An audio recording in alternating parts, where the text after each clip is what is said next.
Oke, halo teman-teman, balik lagi di channel Fisika Sumba. Em, ini kita juga akan membahas satu soal, tetapi soal ini agak sedikit berbeda dari soal-soal sebelumnya.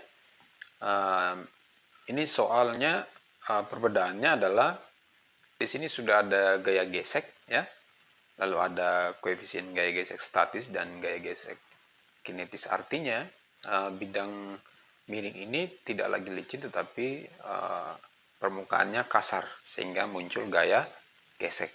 Ya, oke, kita coba lihat soalnya. Nah, soalnya seperti ini. Jadi ada dua buah benda terletak pada bidang miring dengan kemiringan bidang ini 37 derajat terhadap horizontal. Masanya 5 kg dan yang kedua ada massa 4 kg. Di sini katrolnya licin, ya, licin. Lalu di sini diketahui G10, koefisien gesek statis 0,3, koefisien gesek kinetisnya 0,2.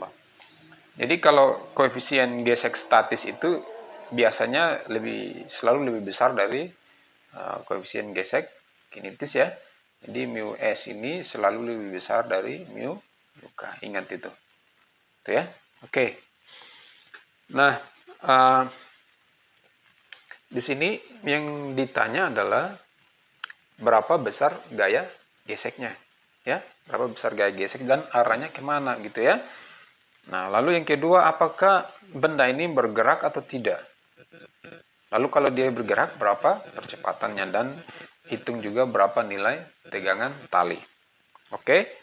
Nah, seperti biasa, kita harus menguraikan gaya-gaya yang bekerja pada benda. Tentunya yang ini.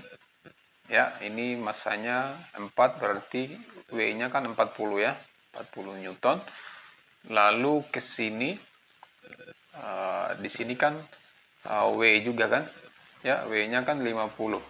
Ya, berarti di sini proyeksinya WY-nya kan berapa ini? Kalau sudutnya kan ada di sini, ya. 37 derajat. Ya, WY-nya kan pakai cos, ya. 50 dikali kita tulis di sini saja, ya. Oke, WY sama dengan 50 dikali cos 37 derajat, ya. 50 dikali cos 37 kan 0,8. Ya, berarti ini 40 Newton. Kemudian WY-nya WX-nya, ya, berarti WX 50 sin 37, ya kan? 50 kali sin 37 0,6, ya. Berarti 30 Newton. Ingat lagi segitiga 345, ya. Ke sini 3, ke sini 4, ke sini 5, ya. Oke, itu cara cepatnya. Jadi kalau sini 50, 40, 30 gitu. Ya. Selanjutnya ini juga kita harus mencari gaya normal sini, kan? Ya, gaya normal itu selalu tegak lurus terhadap bidang ini, ya, bidangnya. Berarti yang segaris itu kan WY ini, ya. Berarti N sama dengan 40 Newton. Tidak ada lagi gaya lain yang selain WY ini, kan. Yang arah sumbu Y kan hanya WY saja dengan N, sehingga WY itu sama dengan N ini 40. Nah, lalu sekarang kita harus menentukan arah gaya geseknya kemana, gitu, ya. Kita harus menentukan arah gaya geseknya. Nah, kita berasumsi dulu, ya. Kita berasumsi, kita misalnya menganggap benda ini bergerak ke sana. Anggaplah bendanya bergerak ke arah sana. Ini saya pakai spidol warna hitam.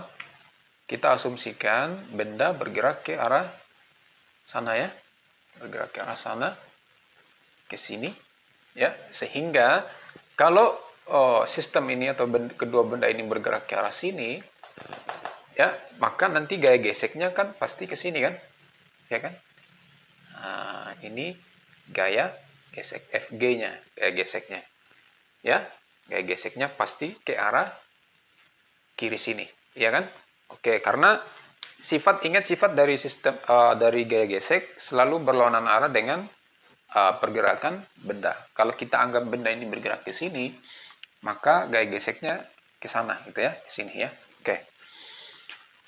Lalu untuk kita kerjakan, kita asumsikan bahwa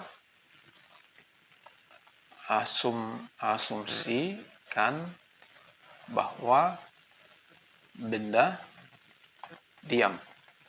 Ya, kita asumsi dulu bahwa benda diam, gitu ya. Oke, karena benda diam, maka sigma F sama dengan 0 ya. Oke, sekarang di sini kan pasti ada T ya, nilai tegangan tali. Di sini juga ada T, gaya tegangan tali. Ingat, karena ini katrol licin, ya, tidak ada gesekan antara tali dan katrol ini. Artinya gaya tegangan tali di sini juga sama dengan di sini. Kalau di sini 20, di sini juga 20, gitu ya. Oke. Kita cari dulu untuk yang benda 4 kg. Untuk benda 4 kg berarti sigma F sama dengan 0. Ya, ingat kalau ke bawah sini positif, ke atas sana negatif ya. Sehingga W kurang T sama dengan 0 ya. Berarti W-nya kan 40. Kurang T sama dengan 0, berarti T-nya sama dengan 40 Newton. Ya, 40 Newton. Karena di sini 40, maka di sini juga 40 juga kan? Di sini kan 40, ya. Berarti ke sini juga 40. Nah, karena di sini kita sudah mengetahui besarnya 40, berarti kita bisa menghitung gaya gesek di sini kan? Ya, oke. Untuk benda yang kedua, untuk benda yang 5 kg, berarti sigma F juga sama dengan 0 kan? Ya. Kita lihat gaya yang bekerja pada benda 5 kg ini ada, yang pertama ada T, lalu ada Wx ke sini, dan ada gaya gesek. Ya. Ingat kalau ke sana, ke sini positif ya, ke kanan positif, ke bawah sini dia negatif. Sehingga T kurang Wx dikurang lagi dengan gaya gesek. Sama dengan 0 ya. Berarti T-nya kan kita sudah dapat 40 ya. 40 kurang Wx-nya 30 ya. Kurang gaya gesek sama dengan 0. Berarti 10 sama dengan gaya gesek. Jadi gaya geseknya 10 Newton.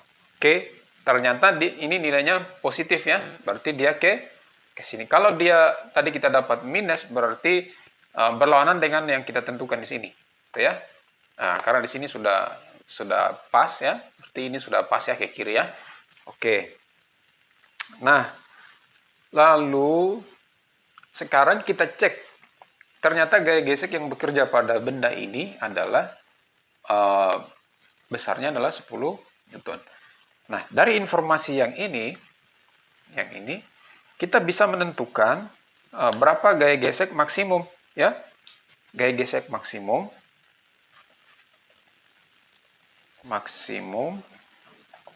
ya, berarti Fg sama dengan mu S dikali N ya. Kan tadi kita berasumsi bahwa benda itu diam ini ya. Nah, diam berarti kita pakai yang ini. Yang ini kita tidak hitung.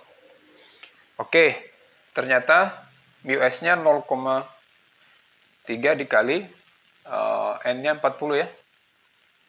Nah, 0,3 kali 4 kan 40 kan berarti 12 Newton ya.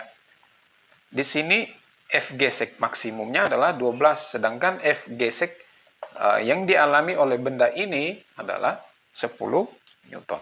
Nah, sekarang ini ya, Fg ini lebih kecil dari gaya gesek maksimum.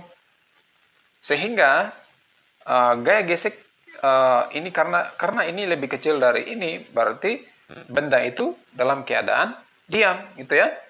Karena gaya gesek yang bekerja pada benda ini kan jauh lebih kecil dari gaya gesek maksimum gitu ya. Sehingga kalau kita tulis di sini ya, karena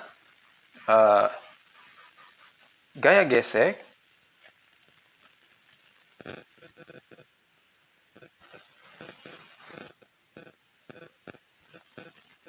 benda lebih kecil dari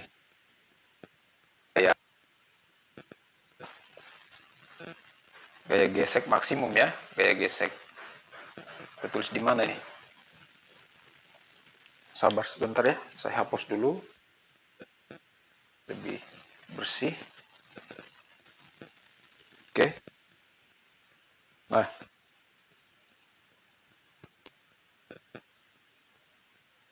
Kita tulis di sini ya.